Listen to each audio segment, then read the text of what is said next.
ओं नमो भगवते वासुदेवाय। नमस्कार दर्शक बंधु, मु आपण मानंकु मोर यूट्यूब चैनल आस्ट्रोधर्म प्रकाश को स्वागत करुछि। आसंतु जानिबा मे 2025 रे कर्कट राशि व्यक्ति मानकर समय किपरि जीव। कर्कट राशि अधिपति ग्रह हेउछंती चंद्र, जे कि सदा सर्वदा चंचल। गोटे राशि रे से 2.5 दिन रे अवस्थान करंती। आसंतु जानिबा मे मासरे आपणकर ग्रह मानकर स्थिति कोन अछि। प्रथम स्थान रे बा कर्कट राशि रे मंगल अवस्थान करुछंती, केतु तृतीय स्थान रे अवस्थान करुछंती एवं 18 मे परे द्वितीय स्थान को अवस्थान करिवे। बुध शुक्र शनि राहु नवम स्थान रे अवस्थान करुछंती। 18 मे परे राहु अष्टम स्थान को गोचर करिवे। रवि दशम स्थान रे अवस्थान करुछंती। 15 तारिख परे एकादश स्थान को जिवे एवं एकादश स्थान रे बृहस्पति अवस्थान करुछंती, जे कि 15 तारिख परे द्वादश को गोचर करिवे। जदि मो चैनल को आपण एपर्यंत सब्सक्राइब करि नांती तेबे सब्सक्राइब निश्चय करंतु। शनिंकर राशि परिवर्तन, बृहस्पतिंकर राशि परिवर्तन एवं राहु केतुंकर राशि परिवर्तन रो प्रभाव आपणकर राशि उपरे कोन पड़िबो एवं एहार प्रतिकार कोन, से विषय रे जदि डिटेल आपण जानिबा को चाहउचंती तेबे मो चैनल को सब्सक्राइब करंतु एवं ए समस्त वीडियो देखंतु। स्वास्थ्य आसंतु जानिबा मे 2025 रे कर्कट राशि व्यक्ति मानकर स्वास्थ्य किपरि रहिबो। आपणकर प्रथम स्थान रे मंगल निचस्थ अछंती, मात्र आपणकर षष्ठ घर अधिपति बृहस्पति एकादश स्थान रे अछंती एवं रवि मध्य मेष रे 15 तारिख पर्यंत उच्चस्थ अछंती। तेणु आपणकर ओवरऑल स्वास्थ्य ए मासरे ठीक ठाक रहिबो, किंतु मंगल जेहेतु निचस्थ अछंती आपणकर टिके वीकनेस रहिबो, ठंडा जर काश एवं थ्रोट इन्फेक्शन इत्यादि रहिबो, सेथि प्रति टिके ध्यान देबे। शिक्षा आसंतु जानिबा मे 2025 रे कर्कट राशि व्यक्ति मानकर शिक्षा बा एजुकेशन किपरि रहिबो। पंचम स्थान हेउछि शिक्षार स्थान। पंचमाधिपति मंगल प्रथम रे बा राशि रे निचस्थ अछंती, तेणु शिक्षा बा एजुकेशन दृष्टि ए मासटी भल नाही। जदि आपण हायर एजुकेशन रे थांती, जथा रिसर्च फील्ड रे थांती, मास्टर डिग्री एमटेक बा पीएचडी इत्यादि करू थांती, तेबे 15 तारिख पर्यंत आपणकर समय भल अछि। सामान्य मन टिके डाइवर्ट हबो, मन को कंट्रोल करंतु, निज कार्य रे फोकस करंतु, समय शुभ रहिबो। संतान आसंतु जानिबा मे 2025 रे कर्कट राशि व्यक्ति मानकर संतानकर समय किपरि रहिबो। एही मासरे आपणकर संतान मानकर स्वास्थ्य ओवरऑल ठीक रहिबो, मात्र जेहेतु मंगल निचस्थ अछंती टिके डाउन रहिबे बा जनरल वीकनेस टिके रहिबो। बृहस्पतिंकर संपूर्ण दृष्टि 15 तारिख पर्यंत आपणकर पंचम स्थान को रहउथिबारु संतान संतति मानकर एजुकेशन क्षेत्र रे समय भल अछि, मात्र तापरे टिके मन विचलित रहिबो, तेणु मन प्रति ध्यान देबा उचित। लव रिलेशनशिप आसंतु जानिबा मे 2025 रे कर्कट राशि व्यक्ति मानकर लव रिलेशनशिप किपरि रहिबो। ए मासरे लव लाइफ आपणकर ठीक ठाक रहिबो। मंगल नीच थिले मध्य शुक्र जेहेतु उच्चस्थ अछंती, रवि मध्य मेष रे उच्च अछंती एवं गुरुंकर संपूर्ण दृष्टि आपणकर पंचम स्थान को बढ़ुछि, तेणु मे 15 पर्यंत आपणकर समय शुभ अछि।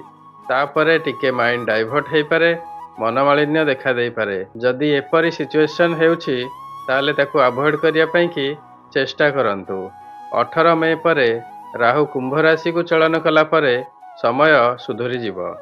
वैवाहिक जीवन बा मैरिड लाइफ आसंतु जानिबा मे 2025 रे कर्कट राशि व्यक्ति मानकर वैवाहिक जीवन किपरि रहिबो। सप्तम स्थान विवाहर स्थान। सप्तमाधिपति शनि आपणकर नवम रे अवस्थान करुछंती। वर्तमान शनिंकर 7.5 शेष 2.5 वर्ष चलीछि एवं तांक सहित राहु मध्य अवस्थान करुछंती, तेणु समय एते शुभ नाही। छोट छोट कथारे मनांतर देखा देबो, मनमालिन्य देखा देबो, मतांतर देखा देबो। एभली सिचुएशन आसिले दयाकरी अवॉइड करिया पई कि चेष्टा करंतु। मे 15 पर्यंत जेहेतु रवि मेष राशि रे उच्चस्थ अछंती एवं गुरु एकादश रे अवस्थान करुछंती, समय टिके भल अछि, मात्र तापरे एते शुभ समय नाही। भाग्य नवम स्थान ହେଉଛି ଭାଗ୍ୟର ସ୍ଥାନ। ଆପଣଙ୍କର ନବମ ସ୍ଥାନରେ ବୁଧ, ଶୁକ୍ର, ଶନି ଏବଂ ରାହୁ ଅବସ୍ଥାନ କରୁଛନ୍ତି।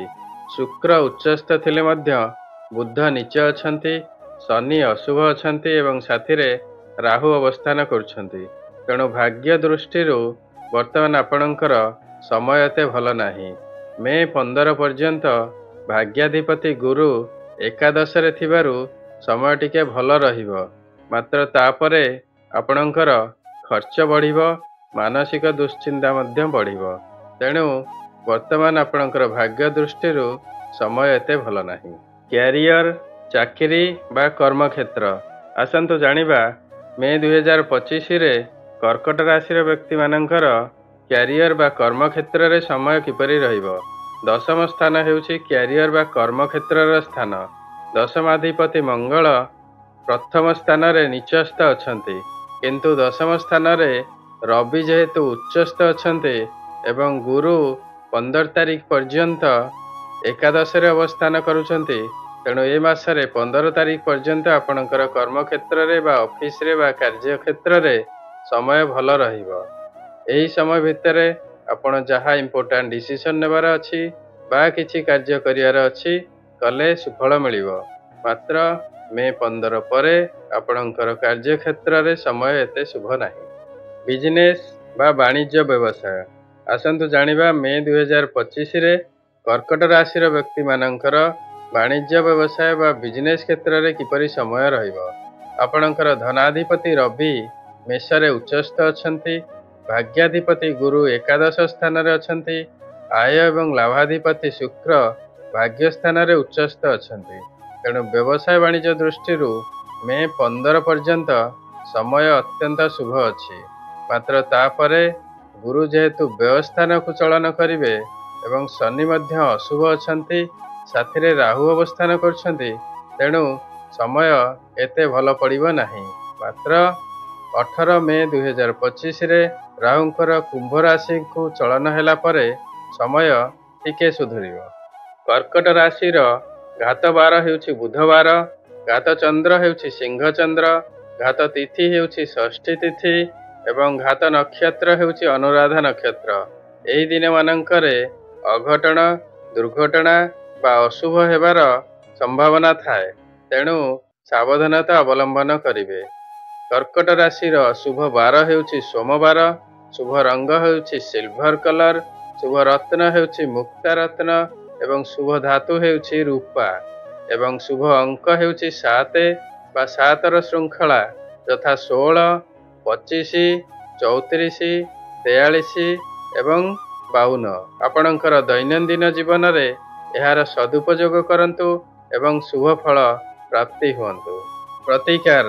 ଆସନ୍ତୁ ଜାଣିବା କର୍କଟ ରାଶିର ବ୍ୟକ୍ତିମାନେ ମେ 2025ରେ କ'ଣ ପ୍ରତିକାର କରିବା ଉଚିତ। ଆପଣଙ୍କର ମଙ୍ଗଳ ନିଚସ୍ଥ ଅଛନ୍ତି ଏବଂ ଶନିଙ୍କର 7.5ର ଶେଷ 2.5 ବର୍ଷ ଚାଲୁଛି। ମେ 18 ତାରିଖ ପରେ ରାହୁ ମଧ୍ୟ ଆପଣଙ୍କର ଅଷ୍ଟମ ସ୍ଥାନକୁ ଗୋଚର କରୁଛନ୍ତି। ତେଣୁ ଆପଣ ରାହୁ, ଶନି ଏବଂ ମଙ୍ଗଳଙ୍କର ପ୍ରତିକାର କରନ୍ତୁ। ମଙ୍ଗଳଙ୍କର ପ୍ରତିକାର ସ୍ୱରୂପ ପ୍ରତ୍ୟେକ ଦିନ ହନୁମାନ ଚାଳିସା ପାଠ କରନ୍ତୁ, ମଙ୍ଗଳବାର ହନୁମାନ ମନ୍ଦିର ଯାଆନ୍ତୁ ଏବଂ ହନୁମାନଙ୍କର ପୂଜା ଅର୍ଚ୍ଚନା କରନ୍ତୁ। ପ୍ରତ୍ୟେକ ଶନିବାର ଆପଣ ଶନି ମନ୍ଦିର ଯାଆନ୍ତୁ, ରାଶି ତେଲରେ ଦୀପଦାନ କରନ୍ତୁ, ଶନିଙ୍କର ପୂଜା ଅର୍ଚ୍ଚନା କରନ୍ତୁ ଏବଂ ପ୍ରତ୍ୟେକ ଦିନ ଶନିଙ୍କର, ମଙ୍ଗଳଙ୍କର ଏବଂ ରାହୁଙ୍କର ବୀଜ ମନ୍ତ୍ର ଜପ କରନ୍ତୁ। ଯଦି ଶନିଙ୍କର ଆପଣଙ୍କ ରାଶି ଉପରେ କ'ଣ ପ୍ରଭାବ ପଡ଼ିବ ବା ତାର ପ୍ରତିକାର କ'ଣ ଇନ୍ ଡିଟେଲରେ ଆପଣ ଜାଣିବାକୁ ଚାହୁଁଛନ୍ତି, ତେବେ ମୋର ଗୋଟିଏ ଭିଡ଼ିଓ ଅଛି, ଆପଣ ମୋ ଚ୍ୟାନେଲକୁ ସବସ୍କ୍ରାଇବ୍ କରନ୍ତୁ ଏବଂ ସେହି ଭିଡ଼ିଓଟି ଦେଖନ୍ତୁ। ମୁଁ ଏଇଠାରେ କହିଦେବାକୁ ଚାହେଁ କି ଯଦି ଆପଣଙ୍କର ନିର୍ଦ୍ଦିଷ୍ଟ କିଛି ସମସ୍ୟା ଥାଏ, ତାର ସମାଧାନ ଚାହୁଁଥାନ୍ତି, ତେବେ ଆପଣଙ୍କର ଜାତକର କପି ଭିଡ଼ିଓରେ ଦିଆଯାଇଥିବା ହ୍ୱାଟ୍ସଆପ୍ ନମ୍ବରରେ ହ୍ୱାଟ୍ସଆପ୍ କରନ୍ତୁ। ଆପଣଙ୍କର ନାମ, ଜନ୍ମସ୍ଥାନ, ଜନ୍ମ ତାରିଖ ଏବଂ ଜନ୍ମ ସମୟ ଲେଖିକରି ପଠାନ୍ତୁ। ମୁଁ ତାର ପ୍ରପର ଆନାଲିସିସ୍ କରିବି ଏବଂ ଜ୍ୟୋତିଷ ଶାସ୍ତ୍ର ସମ୍ମତ ରିପୋର୍ଟ ଆପଣଙ୍କୁ ପଠାଇବି। ଏଥିପାଇଁ 8ରୁ 10 ଦିନ ସମୟ ଲାଗିବ। ଦୟାକରି ଧୈର୍ଯ୍ୟ ଧରି ଅପେକ୍ଷା କରିବେ। ମୁଁ ନିଶ୍ଚୟ ଆପଣଙ୍କର ରିପୋର୍ଟ ପଠାଇବି। ଏହି ଭିଡ଼ିଓଟି ଆପଣଙ୍କୁ କିପରି ଲାଗିଲା ଆପଣଙ୍କର ମତାମତ କମେଣ୍ଟ ସେକ୍ସନରେ ନିଶ୍ଚୟ ଦେବେ। ଆଶା କରୁଛି ଭିଡ଼ିଓଟି ଆପଣଙ୍କୁ ନିଶ୍ଚୟ ଭଲ ଲାଗିଥିବ। ଯଦି ଭଲ ଲାଗିଛି ତେବେ ଲାଇକ୍ କରିବେ ଏବଂ ସେୟାର କରିବେ। ଯଦି ବର୍ତ୍ତମାନ ପର୍ଯ୍ୟନ୍ତ ମୋ ଚ୍ୟାନେଲକୁ ଆପଣ ସବସ୍କ୍ରାଇବ୍ କରିନାହାନ୍ତି ତେବେ ସବସ୍କ୍ରାଇବ୍ ନିଶ୍ଚୟ କରନ୍ତୁ। ସର୍ବେ ଭବନ୍ତୁ ସୁଖିନଃ, ସର୍ବେ ସନ୍ତୁ ନିରାମୟା, ସର୍ବେ ଭଦ୍ରାଣି ପଶ୍ୟନ୍ତୁ, ମା କଶ୍ଚିତ୍ ଦୁଃଖଭାଗ୍ ଭବେତ୍। ନମସ୍କାର।